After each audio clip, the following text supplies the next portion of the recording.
we explore how the Queen has managed some of her greatest trials and tribulations. Anything that could go wrong did go wrong. It was like slap, slap, slap across the face of the royal family.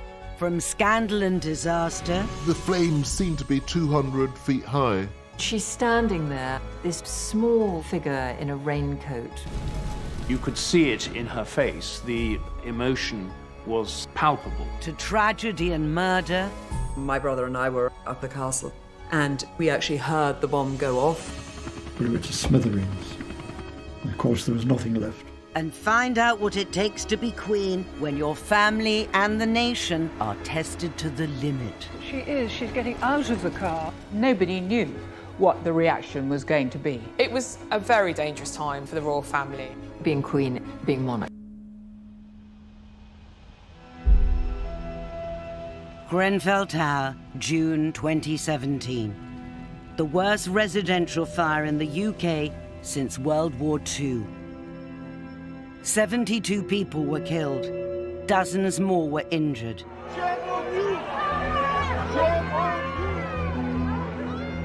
As survivors struggled to cope, politicians became the target of public anger. I was down there at the time. Tempers were at breaking point. I remember standing in the crowd at the sports hall just under the A40. And suddenly this, silence.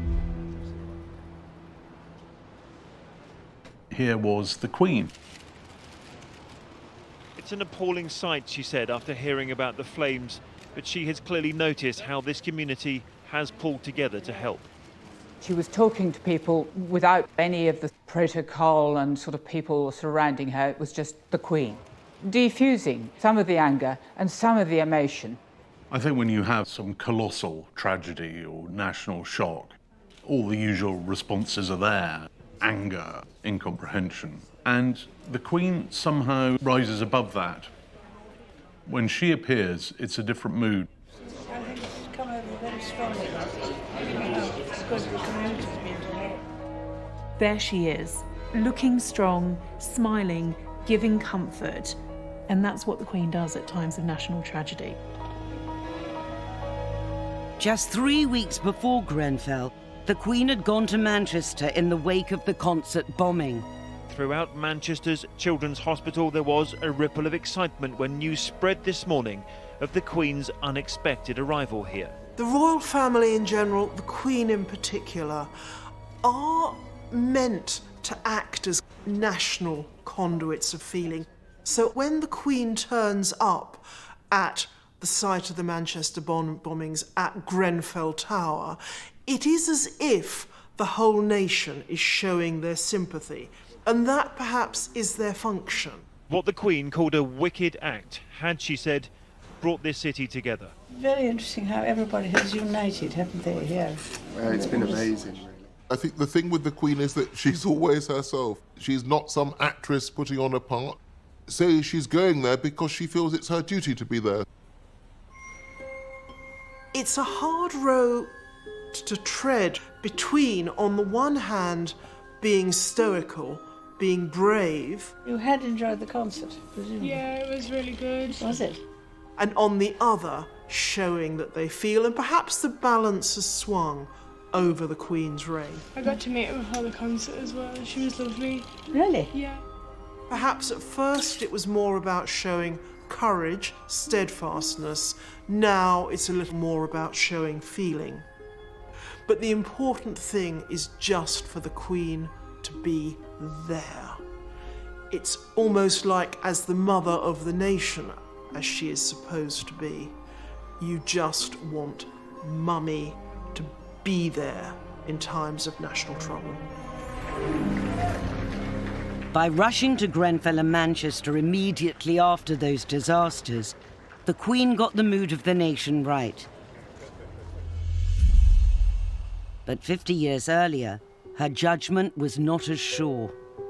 On the 21st of October 1966, a slag heap collapsed upon the South Wales mining village of Aberfan, engulfing the local primary school.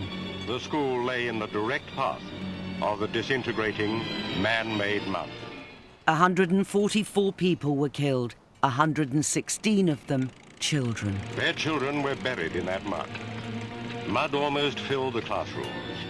With shovels, if necessary, with bare hands, they pitted themselves against the uncounted tons of slimy filth. Aberfan was one of the first great national disasters that the Queen had to handle. She issued a statement expressing her condolences, but rather than going straight to the scene, she waited and sent Prince Philip instead. The reason that she gave for this delay was that she thought that if she was there, she would attract attention when people should be dealing with their grief, and that's what she wanted to avoid. She said that she was terrified that all the fuss that would accompany her visit might mean, God forbid, that some child was missed in the wreckage. But it was misunderstood. A lot of people were incredibly critical. The monarchy doesn't care, etc. It was a huge national tragedy, and still the Queen did not show up. But now, Daily Mail journalist Robert Hardman believes there was another little-known reason the Queen didn't rush to the scene. What everyone I've spoken to about it says is that the Queen was really worried that she would let the side down. She didn't want to go there and make things worse for these families. She was a young mother. Prince Edward was a baby, and she knew she was going to be as overwhelmed as everybody else was. And the last thing people want is a sobbing Queen crying on their shoulder. The tragedy of Aberfan presented a dilemma for the Queen as leader of the nation. How much of yourself do you show when you are confronted with death, with trauma, with a disaster?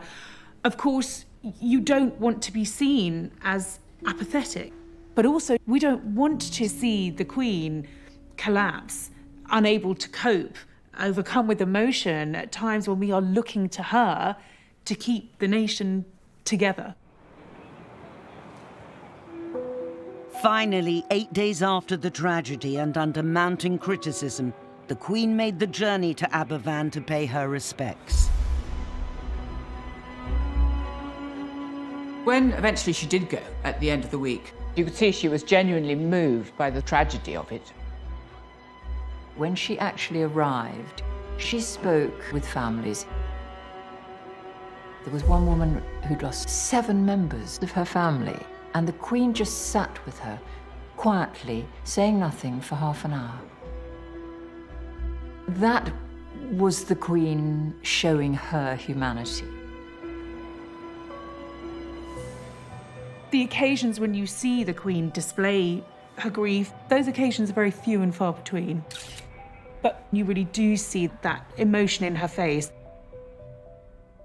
She saved the situation, and I think the lesson was that it's really important to make an instant appearance and not to wait.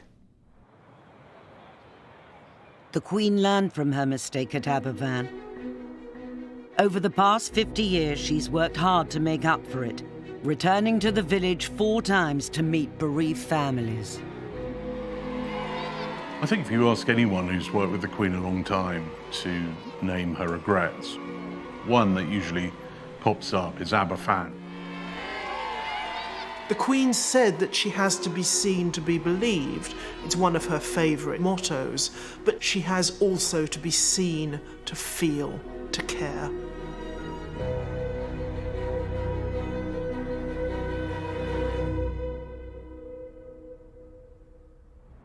But 13 years after Aberfan, the Queen would again be tested by tragedy, and this time it would strike at the heart of her own family. The bomb was placed in the decking just under here.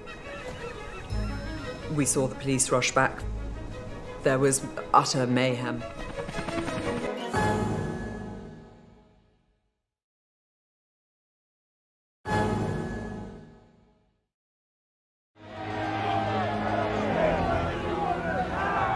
Winter 2019. Britain is bitterly divided by the Brexit crisis.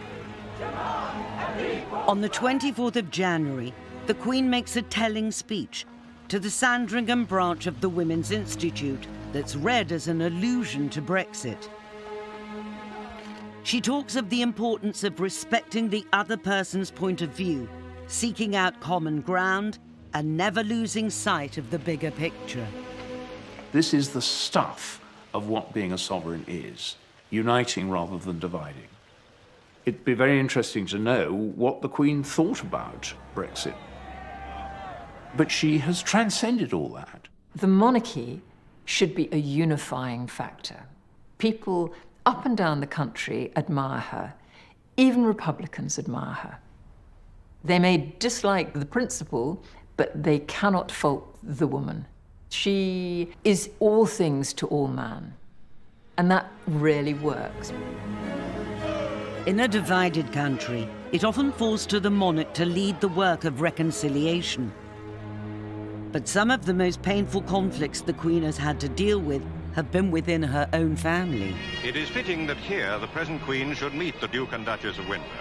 He is her uncle, and when he gave up the throne, Princess Elizabeth was a girl only 10 years old. In 1972, the Queen would attempt to make peace with the man who nearly brought down the monarchy. The vendetta had been incredibly long-lived, bitter, horrible, and the Queen Mother had been utterly unforgiving. The Queen's mission would coincide with a state visit to France as Britain prepared to join the EEC the following year. In the National Archives at Kew, royal biographer Robert Hardman has uncovered some remarkable documents revealing the planning of the trip. Here is this very, very important state visit. Today we go on about Brexit, but what we're looking at here is effectively Brentry. This is Britain going into Europe with a lot of grandeur, with balls and dances and all the pageantry that Britain and France can deploy. So this is a very big moment. But for the Queen, the visit also had a personal dimension. Paris was the home of her uncle, the Duke of Windsor, formerly King Edward VIII, exiled to France after giving up the throne for American divorcee Wallis Simpson. This was the man who had abdicated in 1936, and the abdication had really shaken the monarchy. It was a dereliction of duty. It was the worst thing for the monarchy in the 20th century. And it had defined and shadowed the reign of the Queen. As the Queen prepared for the state visit, her uncle was dying of throat cancer. Here we have a letter from the palace to the British ambassador in Paris saying, please make sure there is time in the Queen's schedule for her to visit her uncle, the Duke of Windsor. On the assumption that His Royal Highness and the Duchess are going to be in Paris during the visit, the Queen would like to pay them a private visit. The Duke of Windsor's very, very unwell. The Queen fully understands this may be the last chance she gets to see him alive. The Queen realized that for the sake of unity, to heal this terrible internecine family rift, that she should make a gesture to the Duke of Windsor at the very end of his life. But for the organisers of the state visit, the Queen's meeting with her uncle was fraught with danger. The embassy and at the Elysee Palace and at number 10, what they're really worried about is what happens if he dies either during or just before the visit. And this causes terrible diplomatic seizures. What we have here is a memo to the Prime Minister explaining all the various options. The reports of the Duke's health are becoming more discouraging. The Duke himself has recently cancelled a visit to Spain. Up to what point can he die without ruining the visit? What it boils down to is he can die some weeks before the visit, he can die after the visit, just can't happen during.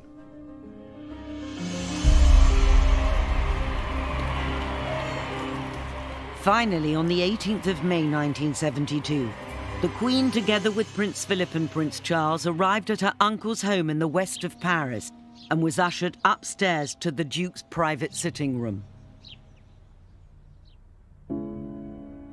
It would be a historic moment as the two of them met. The Duke of Windsor was so ill that his doctor had implored him to stay in bed, but he insisted that he had to get out of bed and stand up and bow to his niece, the Queen. He even put on a blazer over his pyjamas so that he looked smart for the occasion. And it took all his strength to do that. There he was with tubes sticking into his neck, and he got up and he bowed to her. And it was a most moving moment, really, because he had been bitterly hostile to George VI, her father, whom she had adored. It was, by all accounts, a very emotional moment. The Queen was seen to dab her eyes as she left because she knew that was the last she was going to see of her uncle. And it took all his strength to do that. And he then went straight back to bed. And then the Queen had a chat with Wallis Simpson. And just a few days later, he was dead. I think this is a significant and rather moving moment. In a sense, his death releases the Queen from the shadow of the abdication. There was a sense of closure. This is the end of what had been a turbulent period for the monarchy. That was an example of her ability to draw the curtain over the past and to act as a reconciler, a healer. And that's the crucial thing about monarchy, that it should draw people together. And that's what she did.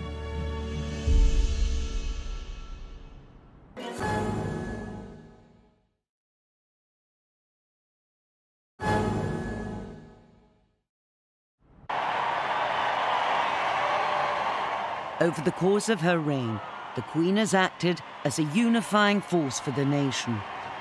But 40 years after her truce with her uncle, the Queen would be called upon to perform an even more demanding gesture of reconciliation, making peace with a man who had overseen the murder of one of her closest relatives.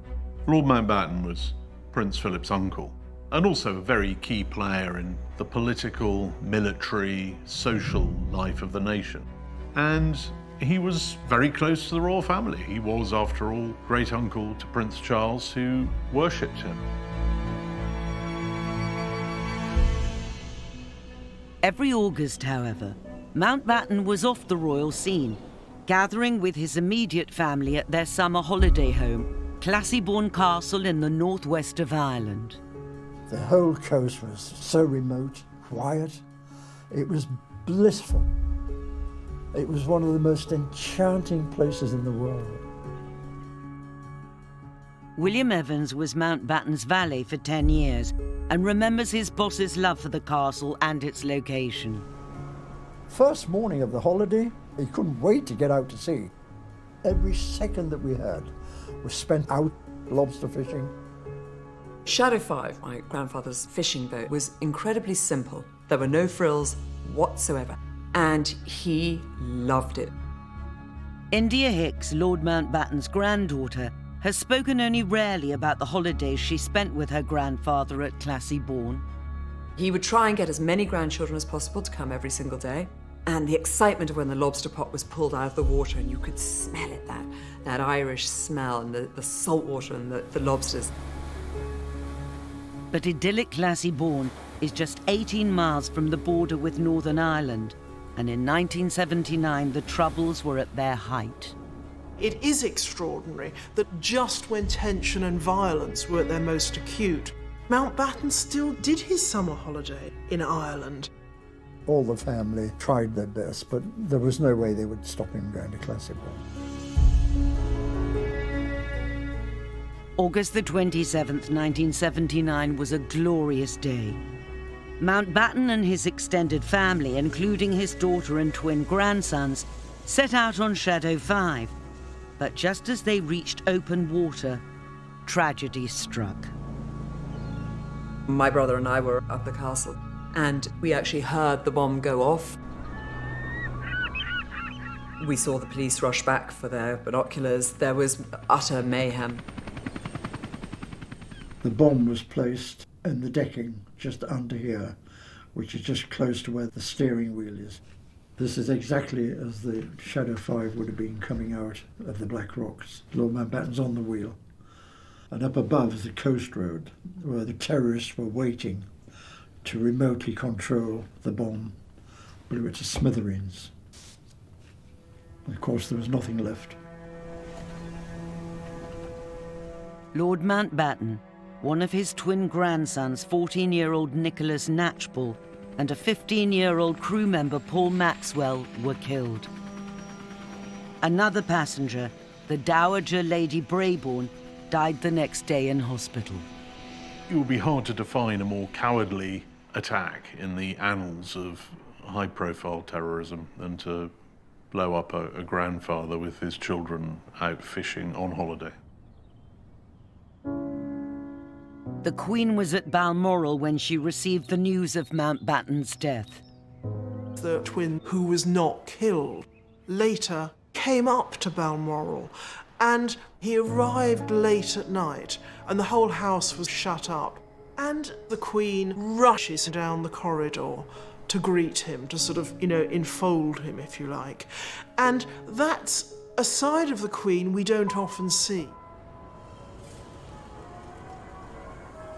Mountbatten's death hit the royal family really hard. I mean, he was very close, particularly to Prince Charles and to the Queen.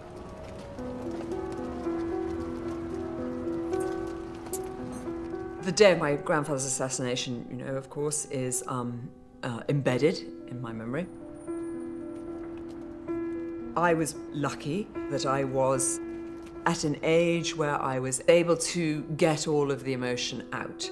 And so I am possibly able to look at it more in the eye than other members of my family who have never recovered. 19 years after Lord Mountbatten's assassination, the Good Friday Agreement brought the Troubles to an end. Martin McGuinness, an IRA commander at the time of Mountbatten's murder, would become Deputy First Minister of Northern Ireland. From childhood, the Queen has known that duty comes first. It trumps everything else. Whatever your personal, private feelings are, duty calls. And it may be that you're not feeling very well and you don't want to do something. Or it may mean you've got to shake hands with someone who murdered a member of your family and tried to kill you. He was second in the receiving line, and it lasted for just a moment. Extraordinary, nevertheless. The British sovereign and the former IRA commander shaking hands. She showed magnanimity and astonishing political savvy in shaking hands with Martin McGuinness, the man who was probably responsible for the death of Lord Mountbatten. 2 years later, in 2014, the Queen invited Martin McGuinness to Windsor Castle for a state dinner in honour of the President of Ireland. As head of state, she is constitutionally bound to do what the state wants her to do, and if the state wants her to bury the hatchet, then that is what she has to do. We'll never know probably how privately she felt about it. Private grief is not allowed to trump public need for a political reconciliation. She has embodied the whole business of reconciliation in her own person. And that is really quite something in an age where old hatreds are extremely difficult to extinguish. Over the decades, the Queen may have mastered the art of diplomacy, but mastering her own family has always been more of a challenge. I do not know how the Queen coped with all those catastrophes. Boy, if you think it's horribilis now, just you wait.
1992 should have been a year of celebration, marking 40 years since Elizabeth became Queen.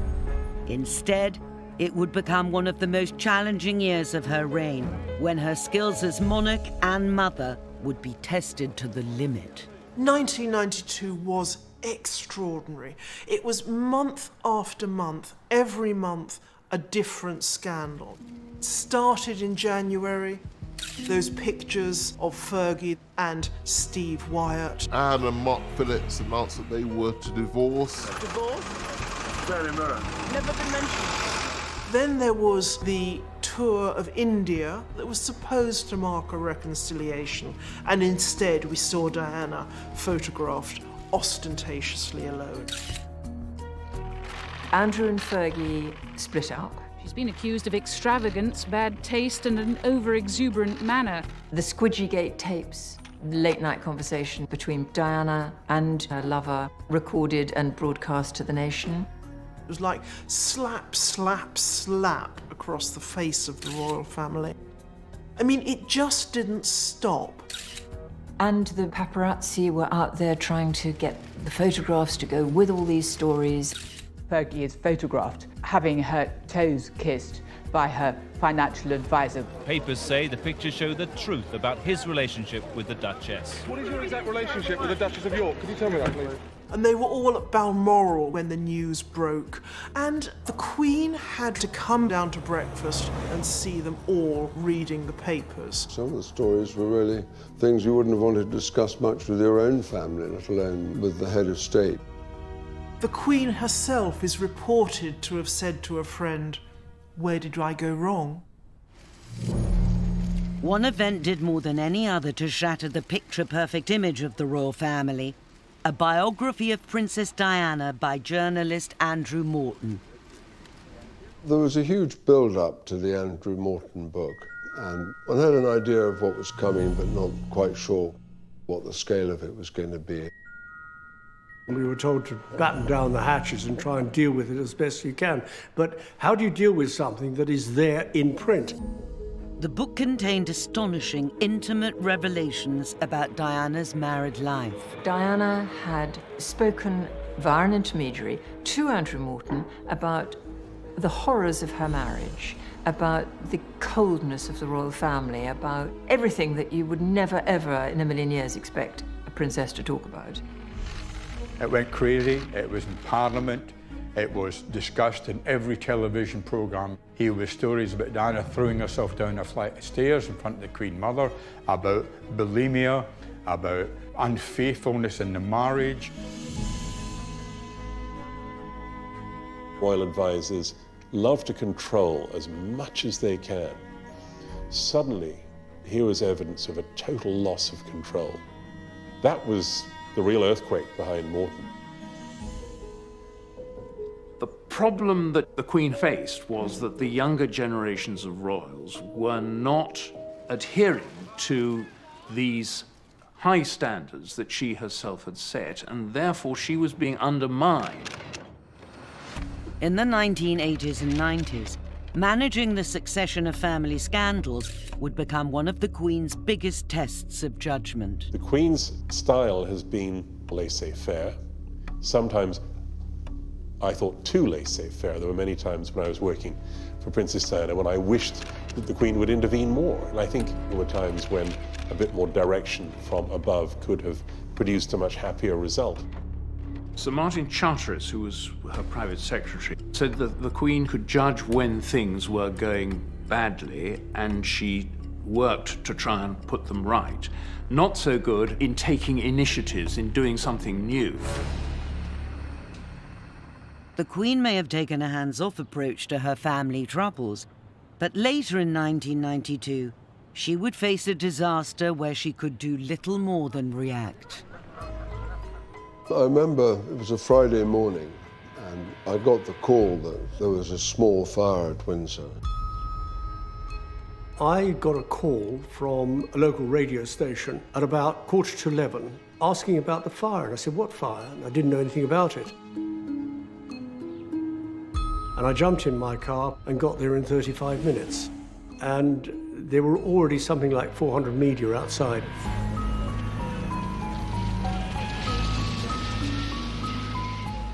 5 miles away you could see smoke, and you could actually see flames from about a mile away. It was horrific. I was probably the first BBC reporter there, and it was just astonishing to see this seemingly impregnable building in flames. The fire began in the north wing when an unattended builder's lamp set fire to a curtain. What started as a fire in a small private chapel, it soon spread. Some of the most famous rooms where some of the most important moments in modern royal history had happened. At one point, there was this extraordinary scene. Soldiers, castle staff, cleaners, cooks, all passing Leonardo drawings, carpets, vases, priceless items from hand to hand just to get them out of the path of the fire. The only member of the royal family who was in residence at the time was Prince Andrew. A shock and horror in the fact that it took hold so quickly. Her Majesty was shocked.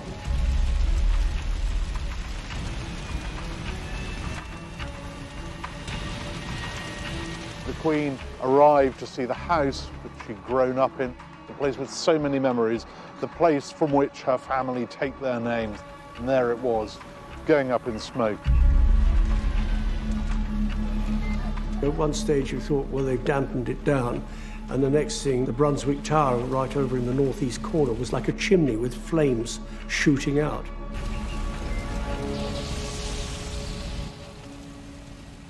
The massive salvage operation helped save most of the priceless furniture, but the fire had destroyed over 100 rooms. The Queen was devastated by it. You could see it in her face. The emotion was something palpable. You don't often see that utterly depressed look on her features. There is a photograph of her while the fire rages, this castle that she has loved. And she's standing there, this small figure in a raincoat with the hood put up over her head. What a terrible blow, personally, that must have been for the Queen. She must have felt, I'm a custodian of this place, and I failed in my duties. In the evening, I drove along the M4 on the way back to London, and the flames seemed to be 200 feet high, which you could see from a couple of miles away. And it seemed like the end of the world, the metaphorical end of the monarchy.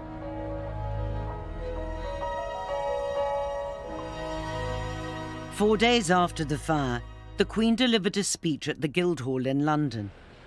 It was being made to mark her Jubilee, but at the end of a year of scandal and disaster, it became a plea for understanding. She had a very bad cold, and she'd also breathed in quite a lot of smoke. She was having some difficulty speaking, and she said to her private secretary, I think I'd really rather ask the Duke of Edinburgh if he could deliver this. And her advisor said, no, look, I think you need to make this speech. 1992 is not a year on which I shall look back with undiluted pleasure. It's a speech that's remembered for two words in particular. It has turned out to be an annus horribilis. Or to transpose it into the Sun's charming argot, one's bum year. And I think she felt those two words really summed up the year that she'd been through. I sometimes wonder how future generations will judge the events of this tumultuous year. I dare say that history will take a slightly more moderate view than that of some contemporary commentators. I think that was another rare moment where you saw the vulnerability of this woman. She may be monarch, but she is still, underneath it all, a woman who feels and hurts just as we all do. I think everybody realised, yes, of course, various members of the royal family have made mistakes, things have been done that shouldn't have been done. But that speech and that moment summed up, this is a human institution. And it did have that effect of turning things around. But 5 years later, the Queen would face an even greater tragedy that would shake the monarchy to its core. The country was desperate for some sign of grief from this royal family. I think it's disgusting that they have not appeared or said a word. It was a very dangerous time, I think, for the royal family.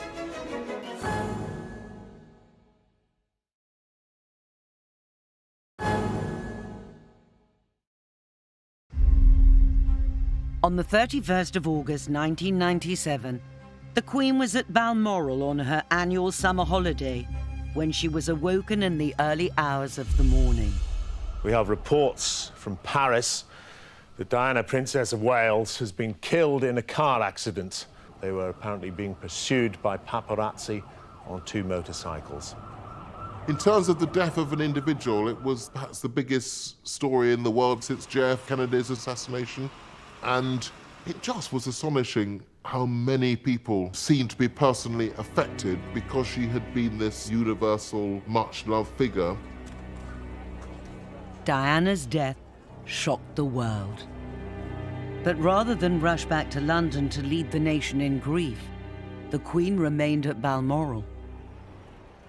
Well, I can remember I came up to London, and when I got to the top of the Mall, I realised that Buckingham Palace was totally shut. There were no lights, there was nothing. And yet all these thousands of people, very quietly, had come there, and there was nobody at home. There was no information coming out. They weren't briefing the press, they were just kind of on lockdown, there was no information. Clearly the country was desperate for some sign of grief from this royal family, who just seemed to be carrying on as normal. For the past 5 days, most of the royal family, including the Queen, have been 521 miles away at Balmoral, leaving the palace empty with no flag flying. People wanted to see the Queen. Where's our Queen? Where are you, ma'am? Where's our flag? Speak to us, ma'am. Your people need you. Show us you care. Very, very, very disgraceful, I find their behaviour. Very disgraceful. What do you think, madam? I think it's disgusting that they have not appeared or said a word. I think it's a disgrace on the whole royal family.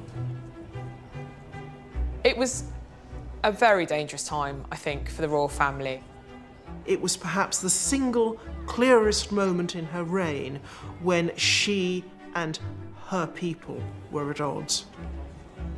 But since Diana's death, the real reason for the Queen's silence has become clear. That week after Diana died, the Queen, I think probably rightly, decided to stay in Balmoral to look after the boys, because the boys were her prime concern. They were very young, 12 and 15, and they'd lost their mother in the most horrifying of circumstances. I mean, the most horrendous tragedy for any family, but to have to play it out in the public gaze. She decided to keep the family very private and put her family first. In Diana's death, you saw a tragedy hit a family. They may have been royal, but they were just a family. Prince William and Prince Harry looked uncomfortable in front of the cameras, but this was their first opportunity to read for themselves the touching messages left for them by a grieving public. I think that outpouring of grief and shock took the royal family hugely by surprise. Certainly, I think the Queen was quite shocked and didn't really know how to deal with it. More than any other tragedy of the Queen's reign, the death of Diana was a conflict between her two roles. On the one hand, there's the public grief, and the Queen is expected to lead that. And on the other hand, a really terrible, traumatic tragedy for her as a private individual. And these two things meet in a way that they hadn't met before in her reign. Finally, 5 days after Diana's death, and as public anger was reaching boiling point, the Queen returned to London. There we see the Queen leaving Northolt now Airport on the way down from Balmoral. To me, the most significant turning point of the Queen's reign, and I was there covering it for the BBC live, was the day that she returned from Scotland. Wesley, what is the mood outside Buckingham Palace at the moment? It's extremely sombre mood and a very sombre scene. That there are literally thousands of people here.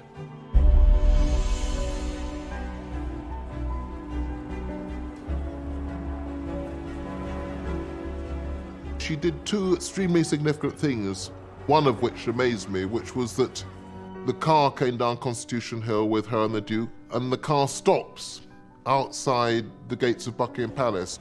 It looks as though the Queen is about to... She's getting out of the car, Wes, and is going to talk to people. It's extremely unusual. This is almost unprecedented. I think perhaps the last time the Queen was among her people outside the palace was the day the war in Europe ended. That was a very bold example of personal leadership to go out amongst those crowds. Actually, nobody knew what the reaction was going to be. Those of us who'd been in those crowds for a week knew that the crowds were quite hostile. And then she goes up to somebody in the crowd who hands out a flower to her. And the Queen says, would you like me to put that with the others? And the woman says, no, it's for you. And from that moment, the sort of crowd flips, and it's no longer the hostile crowd that it had been. The Queen had won over the crowds, but now she had to win back the nation with one of the most significant speeches of her reign. The speech was delivered live. It wasn't pre-recorded as most of her television appearances are. I happened to hear her doing the one run-through and then straight into the speech live at a moment of very, very high emotion. The reason that the crowds were the shot behind, they only had one camera, and they said, well, let's have the crowds behind. Like anyone of my age, I have seen the Queen speak so many times, and she has a way of speaking that is very, in a way, rather formulaic. But when she spoke after Diana's death, that for me was something completely different. What I say to you now, as your Queen and as a grandmother, I say from my heart. First, I want to pay tribute to Diana myself. She was an exceptional and gifted human being. In good times and bad, she never lost her capacity to smile and laugh, nor to inspire others with her warmth and kindness. She'd chosen absolutely the right words. To say that she was speaking not just as the Queen, but as a grandmother, it automatically made you understand why we hadn't seen her that week, because she had been looking after her grandchildren, those two grieving boys. She managed to convey a sense not just of the national tragedy, but also of the private grief that the royal family was going through, and that's why the speech worked. I thought it was a grandmother speaking and not a queen. I was quite moved by it. She sounded very sincere, and she looked as though she was very moved, and I think that will satisfy everyone. I thought she said everything she should have said. I can't think of anything that she left out at all. What I thought was very striking being there that day was that she brought the country together. So I think with the Queen there is very, very powerful personal leadership. Diana's death marked a turning point, and in recent years the royal family has become more open about publicly expressing emotion. In 2017, Prince Harry gave a remarkable interview. So Hazza, how are you today, really? Today I'm okay. I'm a little bit nervous, a little bit tight in the chest, but otherwise fine. Speaking to a newspaper podcast, he talked for the first time publicly about the emotional impact of his mother's death. Losing my mum at the age of 12 and therefore shutting down all of my emotions for the last 20 years has had a quite serious effect. And actually, all of a sudden, all of this grief that I'd never processed started to come to the forefront. I was like, there's actually a lot of stuff here I need to deal with. In that interview, Prince Harry was incredibly candid. To hear him admit that it had taken him the best part of 2 decades to cope with the grief of losing his mother, to hear him talk about coming close to the point of a complete nervous breakdown, this was absolutely extraordinary. But it was 20 years of not thinking about it, and then 2 years of total chaos. Quite hard to believe that such a senior member of the royal family would be speaking so openly. For a century or more, the royals have been stoic about emotion. But what we want from our royals is changing. The youngest generation are very aware of that, and that really shows how far the royal family's come. In the future, it will be William and Harry that the nation looks to in times of grief and tragedy. The nation has always had a place in its heart for both of those boys. Having gone through such a personal tragedy, I think that resonated with people. Anyone who's suffering tragedy themselves can feel that Princes William and Harry understand because they have been there themselves, and they felt the pain just as anybody else would do. I think William and Harry both inherit different qualities from different family members. So William has got a bit of his grandmother's and his father's stoicism. Harry's hilarious. Welcome to Canada! Grab a pic and grab a picture! See all the competitors come by. He's his mother's son. He's very warm and he wears his heart on his sleeve. The Queen and members of the royal family are part of an institution that was going long before they arrived in the world and will still be there long after they've left the world. And I think that gives them a very unique perspective on the things that go wrong in life. I think you could do a lot worse than those 4 youngsters leading the new generation.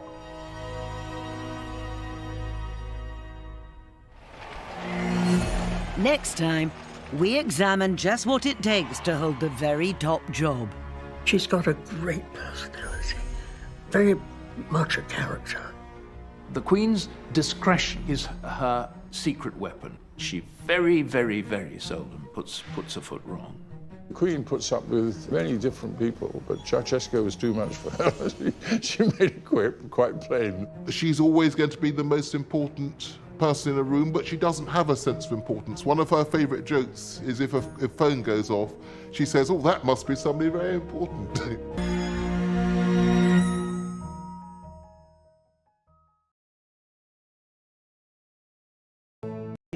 So when the Queen turns up at the site of the Manchester bombings at Grenfell Tower, it is as if the whole nation is showing their sympathy, and that perhaps is their function. What the Queen called a wicked act had, she said, brought this city together. Very interesting how everybody has united, haven't they, here? Yeah, it's been amazing, really. I think the thing with the Queen is that she's always herself. She's not some actress putting on a part. So she's going there because she feels it's her duty to be there. It's a hard road to tread between, on the one hand, being stoical, being brave. You had enjoyed the concert, presumably? Yeah, it was really good. Was it?